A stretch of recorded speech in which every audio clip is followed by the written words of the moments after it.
So if you guys zoom out for just a second and stop looking at each headline in isolation, you're going to start seeing a pattern. Because this week alone, Donald Trump has publicly attacked our Supreme Court after it ruled that his global tariffs were illegal under the authority that he used.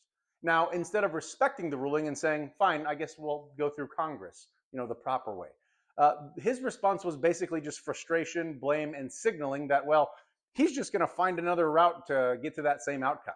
That's just not how checks and balances work here. I'm sorry. But courts aren't here to be cheerleaders for the president. They are there to limit executive power when it crosses constitutional lines, which it clearly has.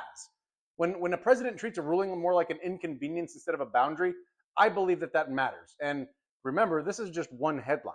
I mean, just yesterday, a federal judge also ruled that Donald Trump's policy of deporting immigrants to third countries without proper notice and a real opportunity to challenge it violates their due process. Now, that's not a small technical disagreement. That is the court saying you don't get to move people across the globe without giving them a meaningful chance to be heard. And I've said this before, and I'll say it again for you guys. You can support strong immigration enforcement and still believe in due process. Those things are not opposites, and they shouldn't be treated as such. The Constitution doesn't say rights only apply when politically convenient. And let's also stop pretending that this is just about violent criminals, especially by now. By now, we've seen the reporting. Families, workers, asylum seekers, people without violent histories are getting swept up in aggressive enforcement. When policy prioritizes optics and speed over fairness, I'd say that regular people kind of become collateral damage, which that's not strength, that's just disregard. And the part that a lot of people on that side don't ever want to admit is that even if Trump does a couple of things that you personally like, even if he signs a bill that benefits you directly or even me and my family directly, that does not erase the broader pattern of cruelty and divisive rhetoric toward immigrants and LGBTQ communities. It just doesn't. Because leadership isn't a scoreboard where a few wins get to cancel out all the systemic harm you caused. You do not get to balance out civil rights concerns with a little tax tweak.